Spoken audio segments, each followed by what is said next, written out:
Bienvenue sur cette vidéo. Je m'appelle Frédéric Courtois, je suis le créateur du blog madeinentreprise.fr dédié aux créateurs d'entreprises et j'ai le plaisir aujourd'hui de recevoir Jonathan du blog coachimmobilierparticulier.fr. Jonathan va nous expliquer un peu son parcours d'entrepreneur et comment il est arrivé à être mandataire immobilier. Bonjour Jonathan, est-ce que tu peux un peu te présenter et nous expliquer en quoi consiste ton business? Salut Frédéric, je te remercie de m'avoir reçu sur ta chaîne YouTube et ton blog. Du coup, c'est vrai que ça fait un petit moment qu'on travaille ensemble et puis ça permet comme ça de tisser des liens. Le blogging, c'est assez fantastique, entre autres. Donc, en tout cas, merci à toi pour ton invitation. Donc, je m'appelle Jonathan Vour, je suis mandataire immobilier depuis presque 10 ans. Je travaille sur le Nord Gironde. Je suis aussi coach formateur. Je gère une équipe de mandataires immobiliers au sein du réseau Expert Immo. Et voilà, donc j'exerce sur le Nord Gironde et je forme des mandataires partout en France. Je suis aussi blogueur. Je tiens un blog, comme tu l'as cité, coachimmobilier-particulier.fr. D'ailleurs, c'est grâce à nos blogs respectifs et entre autres à ta formation qu'on s'est rencontrés. Oui, tout à fait. Donc aussi blogueur. Voilà, je tiens un blog qui fait plus de 60 000 visites par mois, spécialisé dans l'immobilier, qui a vocation d'aider les particuliers à réaliser leurs projets et de former les mandataires immobiliers. Voilà, sur différents thèmes. Voilà, l'activité se passe bien. Et Mm. donc, je te remercie pour ton invitation. Avec plaisir. Alors pour ceux qui ne le savent pas, 60 000 visites par mois, c'est déjà énorme hein, pour un blog qui a 1 an et demi, comme c'est le cas pour Jonathan. Effectivement, on s'est rencontrés comme ça. Ça nous a permis d'échanger sur nos business, de voir qu'on avait un peu la même façon de travailler. C'est Et ça. du coup, c'est d'où l'invitation aujourd'hui, parce que je vous trouvais hyper intéressant le parcours de Jonathan pour qu'il vous explique un petit peu comment il a réussi à mettre tout ça en place. Et du coup, toi, est-ce que tu pourrais nous expliquer comment tu as trouvé cette idée déjà au départ? Parce que je crois que tu n'étais pas de l'immobilier au départ.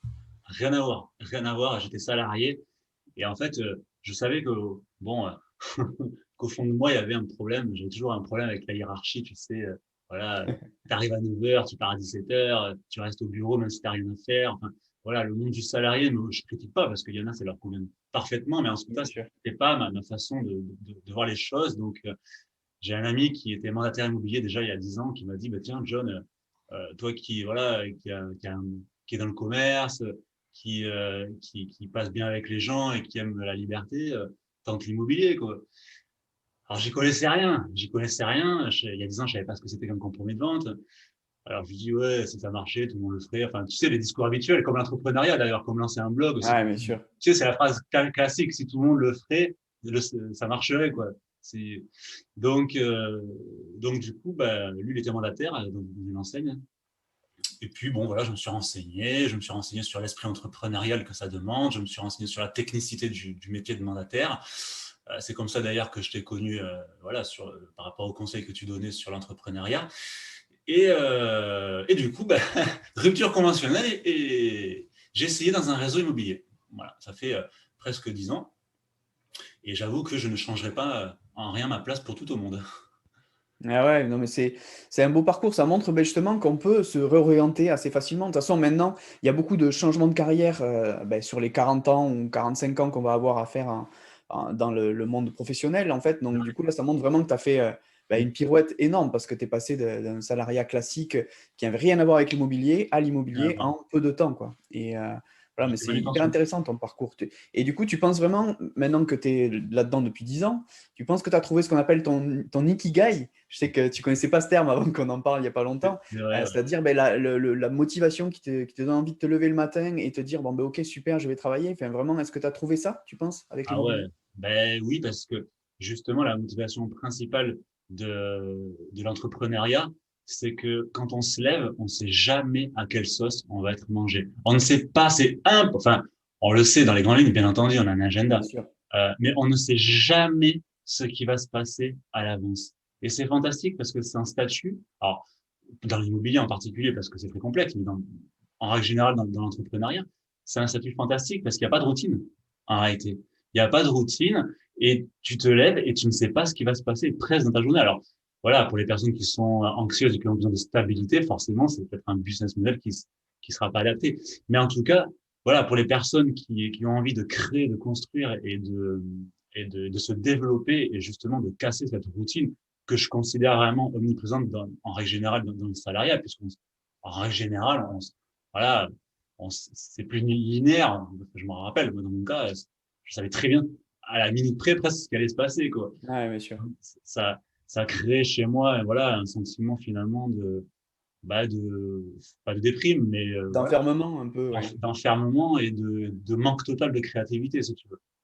Ouais, mais du coup, c'est intéressant dans ce que tu dis. Ce que je trouve super intéressant, c'est que justement, moi, dans mes formations, je prône toujours d'essayer de mettre en place, alors peut-être pas des routines, mais des astuces pour pérenniser son entreprise, tu vois, pour essayer de faire en sorte d'avoir du récurrent, pour essayer. Et là, tu dis, bah, par exemple, dans mon business, eh ben, moi, c'est tous les jours, je me lève et je sais pas ce que je vais avoir. Et À du peu près. coup, comment tu as fait, toi, pour pérenniser ton activité? Parce que je sais que tu as réussi à le faire. Mais c'est intéressant que tu le partages en fait un petit peu, que tu partages ce secret-là, parce que tu as réussi malgré ce côté instable de l'immobilier à pérenniser ton activité. Je trouvais ça super intéressant. Alors, est-ce que tu peux expliquer un petit peu rapidement ben, comment tu as fait toi pour faire, pour réussir cette prouesse? Et malgré la crise actuelle, en plus, En plus, en ouais. plein Covid, je caresse l'espoir que ça se calme dans les mois à venir, j'espère. Enfin, petite parenthèse. Alors, en immobilier, je pense que c'est un peu que dans toutes les branches, tu me diras, mais en particulier en immobilier, vu la complexité du statut et vu toutes les notions auxquelles on touche, que ça soit sur la transaction, la location, la gestion, la fiscalité, l'urbanisme, le droit de la famille, enfin, il y a énormément de technicité liée à la profession, beaucoup de connaissances à savoir. Alors, Dieu merci, il n'y a pas besoin de tout savoir pour pouvoir exercer, parce que sinon personne n'exercerait, puisque la législation évolue toujours et voilà, même au bout de 10 ans, on en apprend tout le temps, hein, c'est obligé. En revanche, avant vraiment de se lancer, il faut vraiment être honnête avec soi-même et savoir où on en est dans sa situation, parce que on parle d'un changement de vie là. Alors surtout si on vient du monde du salariat, tu l'expliques très bien dans ta formation que ça demande tout un remodelage d'esprit en fait, puisque la gestion n'a absolument plus rien à voir avec le salariat, que ce soit Mais je sais. financière, que ce soit en gestion du temps, Ce on qu'on parle appelle plus du tout de la même chose. le mindset de l'entrepreneur, effectivement, c'est l'état d'esprit L'état qu'il d'esprit faut n'a cultiver. Ouais, non, rien à c'est voir. intéressant. Hmm. Si tu te lèves pas le matin, personne ne viendra te dire de te lever. Ah ouais, non, ça c'est sûr. Si ce n'est ton client peut-être, que tu as planté. Et du coup, comment ça t'a amené, enfin, le fait de travailler ton état d'esprit, t'a amené à pérenniser ton activité? Comment tu as réussi à faire en sorte, malgré les fluctuations de ton marché, de dire, OK, ben, je sais que j'ai tant de revenus déjà qui tombent tous les mois. Comment tu as réussi à faire ça? La base de la base de la base, en préalable, avant de se lancer, c'est ce que je viens de dire, donc du coup. Et après, ça va être la formation. Ça va être la formation. Il faut en savoir plus que les autres. Je suis de ceux qui pensent que ceux qui détiennent le savoir détiennent le pouvoir. C'est bête à dire, mais c'est ce que je pense. Parce que tu pourras beaucoup plus conseiller ta clientèle, surtout sur des dossiers pointus, administrativement ou juridiquement. Et celui qui a le savoir, il se démarquera de la concurrence. Donc déjà, c'est une première chose. La formation. Formation donc sur tout ce qui s'apparente à la notion d'entrepreneuriat. Donc là, je vais renvoyer les gens vers ta formation puisque c'est très bien expliqué. Là, c'est vraiment lié à l'esprit entrepreneurial, à vraiment comment développer son activité, Ouais, n'importe tout à quelle fait. activité de freelance. Et après, sur la partie immobilier, évidemment, il va falloir aussi apprendre le travail. Et ce n'est pas un travail qu'on apprend en 2 semaines de formation initiale, comme on le voit dans certaines enseignes, qui dit que l'immobilier c'est facile, que tout le monde peut le faire, et que vous signez un contrat et que ça va rentrer tout seul les mandats. Ça se passe pas du tout comme ça. Ça c'est une grande illusion. Donc faire le point sur sa situation. Deux, la formation. Et trois, surtout au début, il faut travailler très dur. Il faut travailler dur, il faut occuper le terrain. Comme le dit le patron du réseau Expert Simo, Luis Dominguez, qui est un vieux de la vieille, qui a une énorme expérience, si vous consacrez 7 heures de terrain par jour, alors quand je dis terrain, c'est tout ce qui s'apparente à de la prospection téléphonique, pige, prospection terrain, rentrée de mandat, visite, c'est vraiment l'ensemble de la profession sur le terrain. Vous y arriverez. Vous y arriverez, même si, même si vous êtes passable, on va dire. Parce que le travail paye en immobilier. Bon, bien sûr, si vraiment vous y allez comme ça sans formation, ça marchera pas, c'est vous à l'échec. Mais par contre, si vous avez voilà, un semblant de connaissance pour démarrer, voilà, et que vous êtes dans une structure comme la mienne qui vous accompagne, ça, et que vraiment vous avez l'esprit entrepreneurial, envie de réussir, envie d'être libre et envie de gagner de l'argent, vous y arriverez. Par contre, ça demandera un travail colossal. Donc, faire le point sur cette situation, être honnête avec soi-même, se former sur la partie entrepreneuriale, état d'esprit, tout ce qui tourne autour finalement de la technicité et le travail. Et Ouais, là, ouais, je pense qu'on y arrivera. je suis assez d'accord. Après, ce que j'ai trouvé intéressant sur ton business à toi, c'est vraiment la façon dont tu l'as digitalisé, c'est-à-dire dont tu as réussi à basculer sur le web, en fait, parce que beaucoup d'agences immobiliers sont encore sur le terrain vraiment pur et dur, et c'est très bien, hein, tu le fais aussi beaucoup. Mais toi, tu as réussi à te digitaliser, tu as réussi Oui, à proposer des formations pour devenir mandataire en ligne, tu as proposé pas mal de choses qui ont pérennisé ton entreprise, le blog notamment, qui t'a permis de générer des revenus en automatique.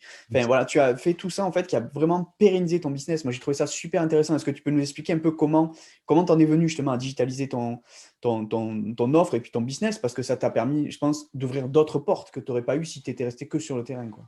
ah bah ça fait aucun doute. D'ailleurs, on serait pas là aujourd'hui. Ouais, complètement.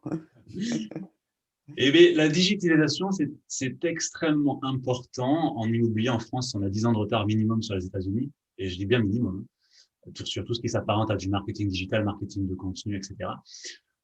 Ouais, ça fait bien 3 ans facile maintenant que je fais du marketing digital. J'ai commencé par les réseaux sociaux parce que c'est le plus facile et c'est vraiment la méthode la plus efficace pour rentrer du mandat, hein, parce qu'en l'occurrence, c'est ce qui intéresse un mandataire, hein, une agence, hein, c'est le rentrer du mandat.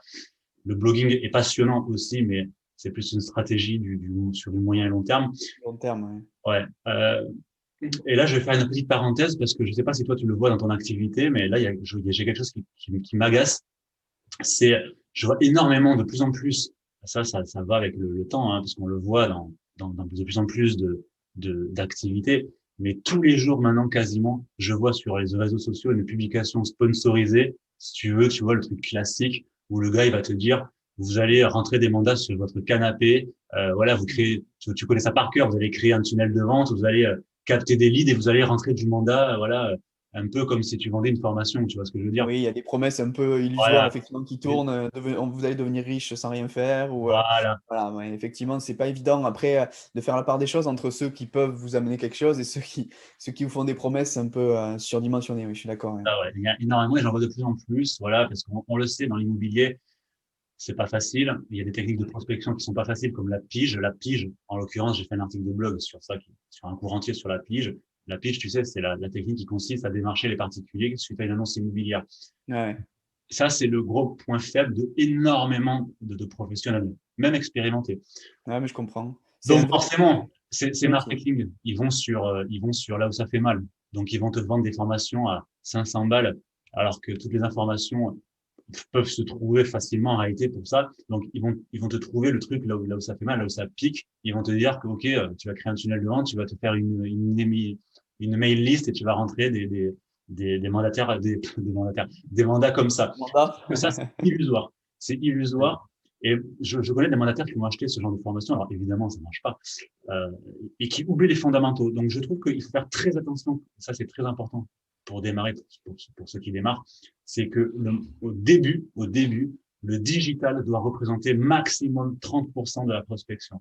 Il faut au début s'attaquer aux techniques ancestrales. Et plus on avance dans l'activité, plus on peut, entre guillemets, inverser, stabiliser Digitalisé. et se digitaliser. Ça, c'est très important, ouais, ce que tu dis, parce qu'en fait, les gens ont souvent, en fait, à l'idée, bon, soit ils veulent, comme tu dis, ben, se faciliter le boulot et du coup, ben, ils se disent, OK, je monte un tunnel de vente et je fais plus rien d'autre. Mais ils sont dépendants de ce canal-là. Et en fait, c'est hyper important dans n'importe quel business. Là, tu en parles dans l'immobilier, mais c'est pareil dans tous les business. Ouais, Si je vous êtes vois. dépendant d'un seul canal, que ce soit la prospection téléphonique, que ce soit le digital ou la publicité physique dans des magazines, etc., le jour où ça change, le jour où le magazine coule, le jour où Google double ses prix sur de la pub, le jour où la prospection téléphonique est réglementée, etc., vous perdez tout.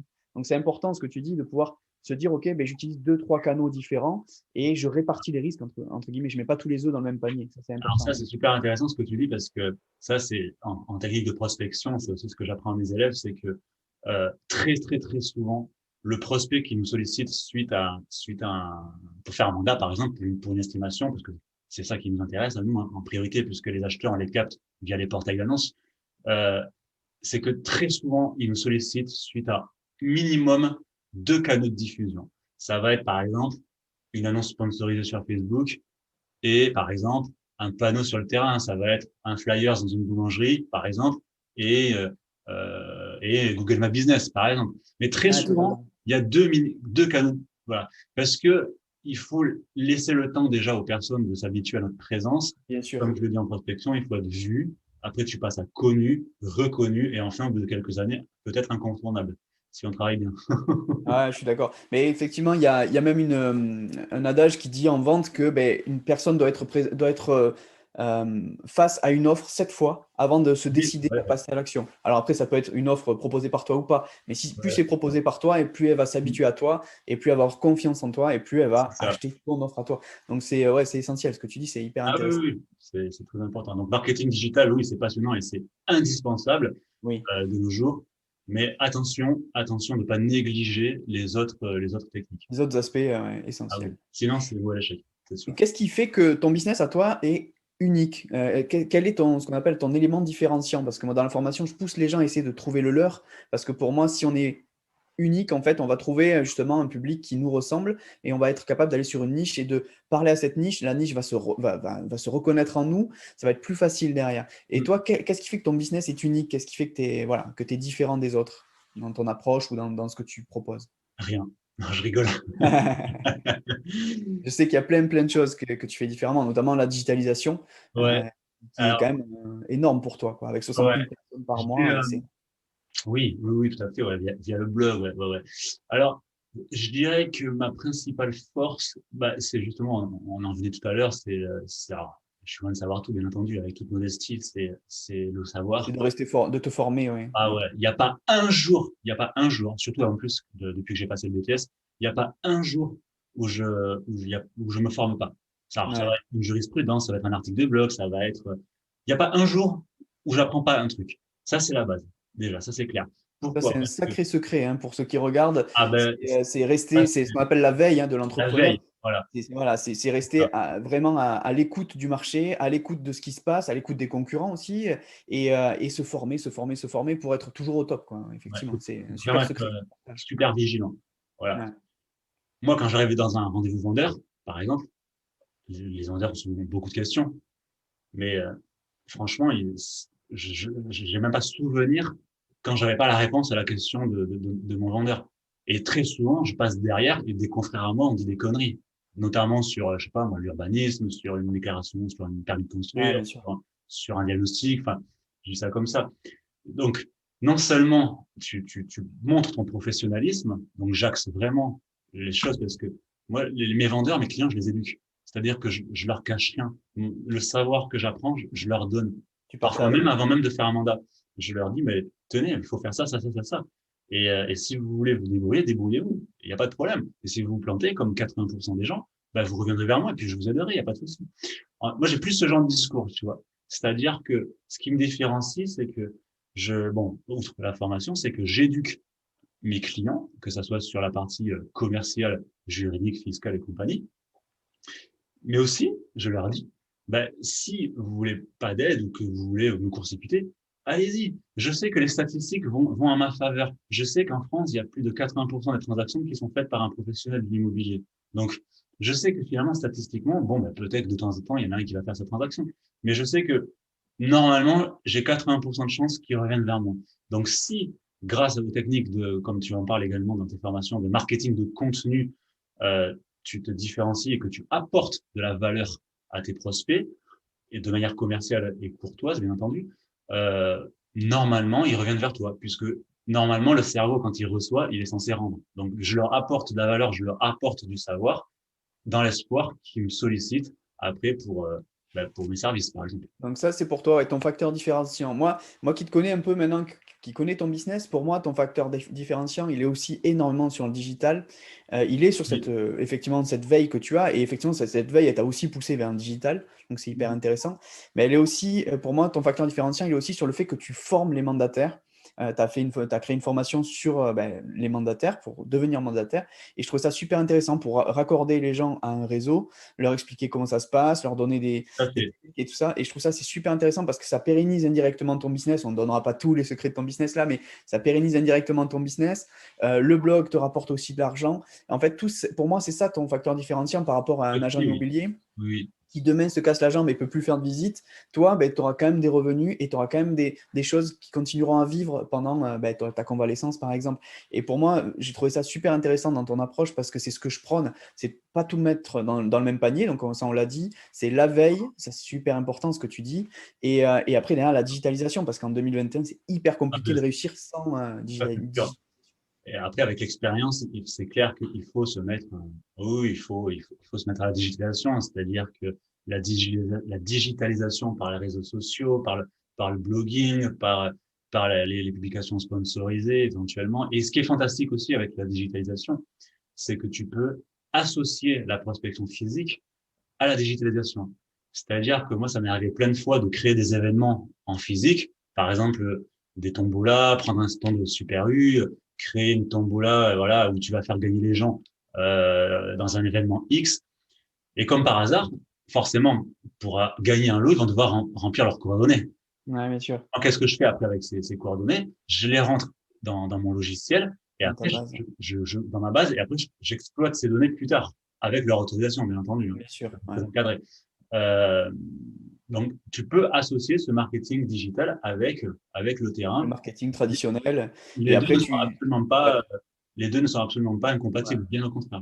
Ça, c'est super intéressant. C'est ce qu'on appelle après le nurturing, c'est-à-dire que tu vas prendre les coordonnées de ces personnes-là qui sont peut-être pas forcément ben, aptes à vendre ou à acheter tout de suite, mais du coup, tu vas les nourrir en contenu, tu vas leur envoyer des mails de temps en temps pour garder le Exactement. contact. Ils vont s'habituer à toi et le jour où ils vont avoir leur maison à vendre ou un bien à chercher, ben, ils auront sous la main quelqu'un en qui ils ont confiance parce que ben, tu les auras nourris avec des petites vidéos, avec des petits mails intéressants qui leur expliquent comment évaluer leur maison, Et c'est super Exactement. intéressant de garder le contact comme ça avec son audience. Souvent, les gens en fait se disent, OK, bon, mais j'ai mes clients ou mes prospects, et puis bon, ils sont pas intéressants ou pas intéressés, donc je les mets de côté. Et en fait, il faut toujours garder ce contact-là parce que ça sert à rien d'avoir une base qui dort déjà, et puis parce que ben, derrière, ben, c'est potentiellement des gens intéressés à long terme. Quand quelqu'un arrive sur un site internet ou se renseigne, la plupart du temps, il y a 71% de ces gens-là qui ne sont pas prêts à acheter tout de suite.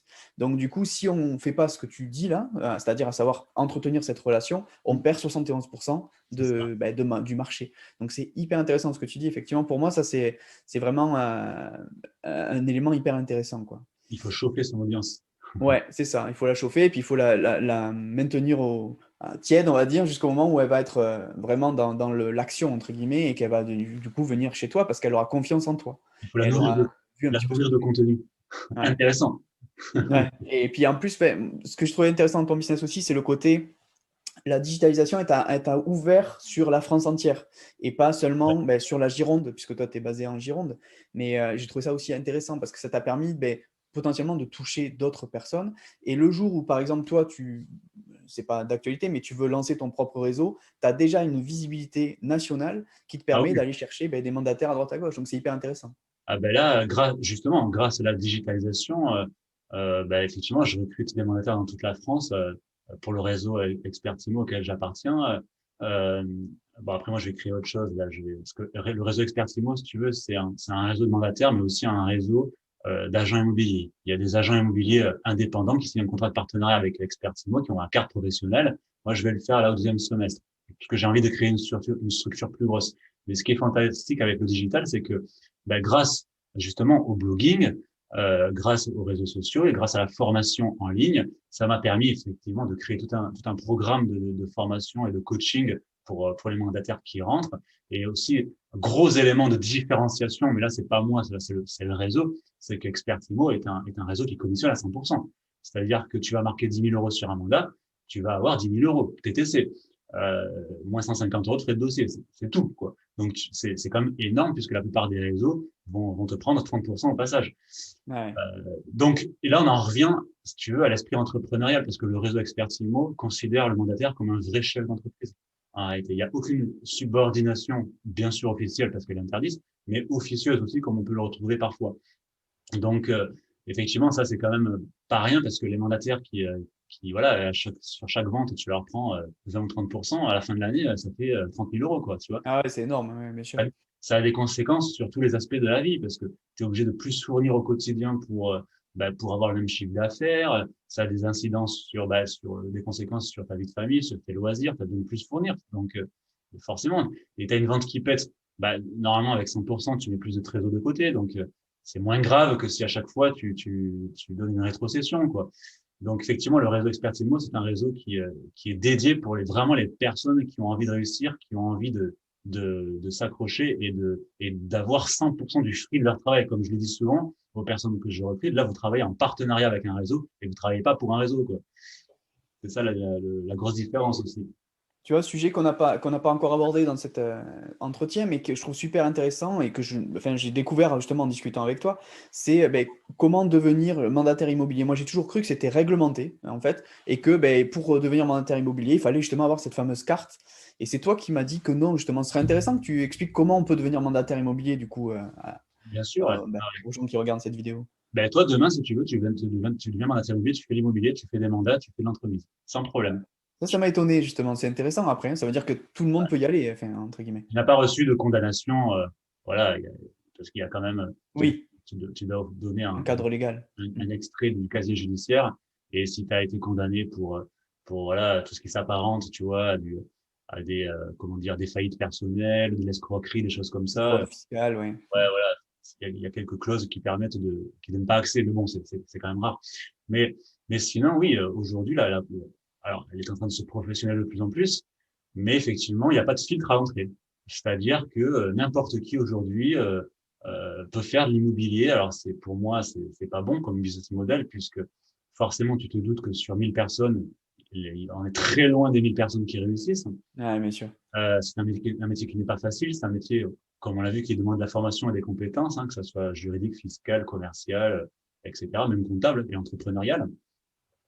Mais pour devenir mandataire immobilier, effectivement, il faut juste s'immatriculer, signer un contrat avec un réseau, s'immatriculer au greffe du tribunal de commerce. Voilà. Euh, Après, le réseau s'occupera de faire délivrer une attestation de collaborateur par la CCI et vous faites de l'immobilier. Voilà. Vous vous assurez, vous prenez une assurance en responsabilité civile professionnelle et c'est parti. Et la Ouais, c'est différence, fou, hein. C'est fou la rapidité. Moi, j'étais persuadé que c'était un métier, bon, pas réglementé, mais qui était un peu plus encadré. En fait, effectivement, ça m'a étonné quand tu m'as dit ça. Je trouvais ça intéressant. c'est encadré par la loi Hoguet qui a après été complétée par Allure, par la loi Eléan. Enfin, il y a plein de, il y a eu plein, il y a un cadre légal, mais c'est vrai qu'il y a, parce attention, on est quand même vraiment réglementé.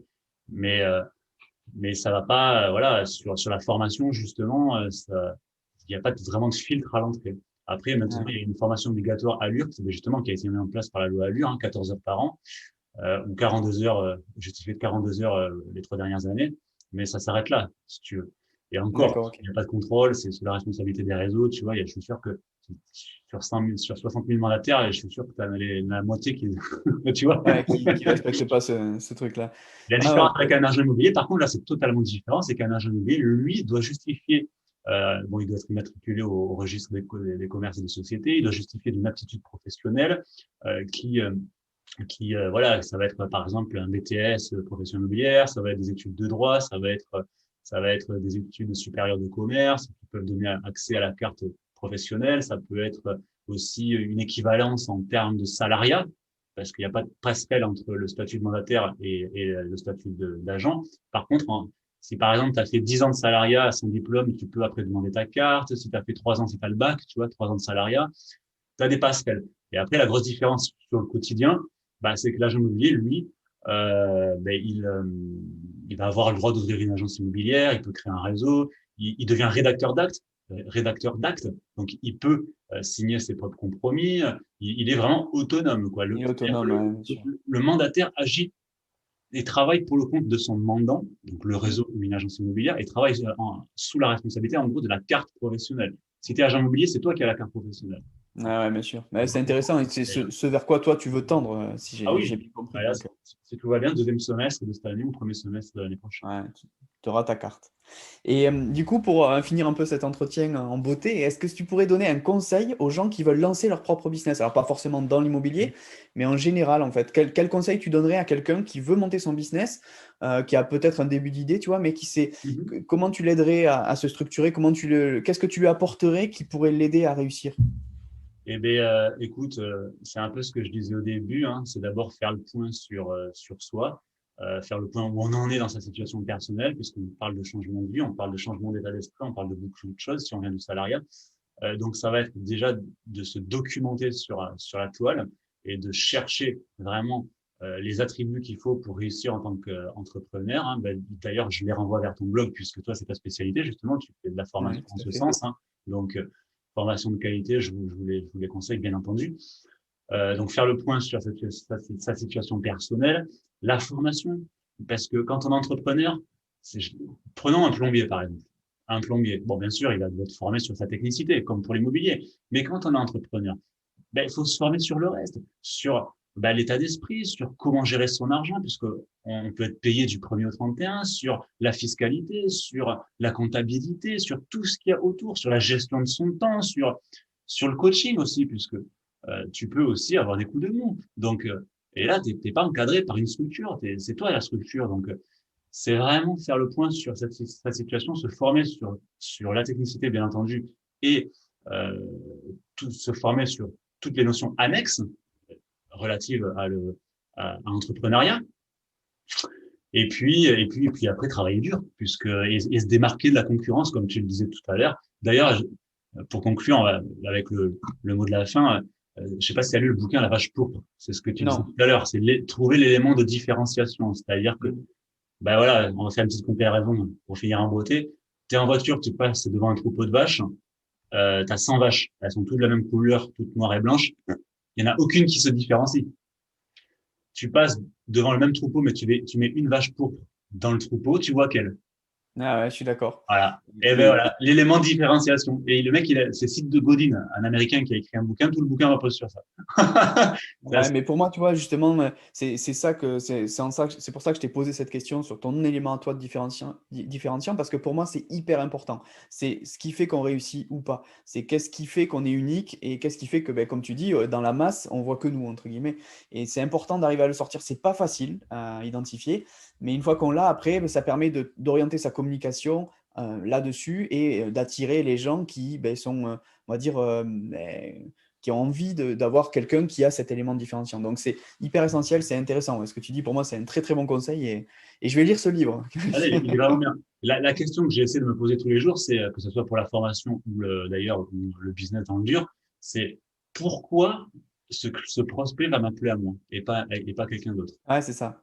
Et alors c'est très dur, mais en mettant des choses en place et comme je l'apprends dans mes formations, bon, mais évidemment, on n'a jamais 100%, c'est impossible. Par contre, Non. on augmente quand même de manière significative les statistiques, c'est sûr. Ouais, non, mais c'est hyper intéressant. Moi, j'ai fait beaucoup de création de sites internet par le passé aussi, et c'était un peu ce qui manquait aux gens. C'est les gens disaient, bon, ben voilà, moi je fais ça sur leur site internet. Ok, mais le voisin aussi, il dit, je fais ça, en fait. Et du coup, la personne qui visite les trois sites des concurrents et le sien, ben, comment elle va se dire, ben, ok, je vais travailler plus avec lui qu'avec lui. Il faut en fait être capable de dire, ben, moi, voilà, pourquoi il faut travailler avec moi? Qu'est-ce qui fait que ben, j'apporte un plus par rapport à mon concurrent? Sinon, ben, en fait, la personne, elle va se dire, OK, j'ai les trois, donc elle va prendre peut-être le plus joli ou celui qui fait le moins de fautes. Et c'est des éléments Ouais, différenciants qui ne sont pas bons.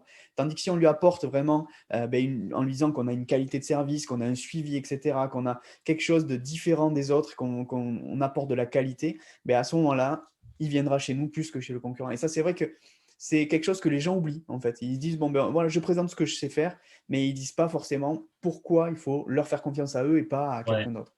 C'est-à-dire Et que c'est beaucoup de gens vont faire, voilà, vont étaler leur service, mais sans répondre vraiment à un besoin. Le secret, en fait, c'est qu'il faut trouver le besoin. Quand tu réponds aux besoins, ben, tu vois, incroyable. on en revient un peu à ce que j'ai dit tout à l'heure, mais de manière plus ou moins limite, tu sais, avec les vidéos de la pige, là, les publications sponsorisées sur la pige. Le besoin, souvent, des mandataires, c'est de la formation sur la pige et de l'expérience. Donc, c'est facile. Tu fais une formation, même si elle est bidon sur la pige, tu réponds, soi-disant, aux besoins de la pige. C'est un exemple. Mais c'est pareil avec c'est pareil avec les vendeurs, c'est pareil avec n'importe quelle société. Les gens ont un besoin sur la technicité, sur le service, mais ils sont souvent maintenant, vu la concurrence, demandeurs de plus. C'est-à-dire qu'il faut aller au-delà du propre besoin. Il faut offrir un service vraiment. Il faut créer une surprise. C'est-à-dire, ah ouais, je pensais pas qu'il allait faire ça. Voilà, un truc de ce genre, quoi. Ah ouais, non, c'est bien, ouais, non, c'est super conseil pour finir hein, cet entretien. Ben, John, merci beaucoup en tout cas. Franchement, Avec c'était plaisir, hein. hyper intéressant Avec pour mon plaisir. audience ben, de voir la réussite de quelqu'un, comment il a réussi à pérenniser son activité malgré, comme tu dis, un marché qui fluctue. Donc, c'est hyper Ouais, intéressant ouais. de pouvoir voir ça. Je mettrai le lien vers ton blog, donc coachimmobilierparticulier.fr, en dessous de la vidéo, et vers ta formation pour devenir mandataire, si des gens sont intéressés pour Ouais, ouais, devenir mandataire. carrément. Chouette, Ça peut hein. être super, super intéressant. Merci beaucoup, John. Et Merci puis, à toi. à bientôt sur une prochaine vidéo pour tout le monde. Bonne journée. Ciao, ciao.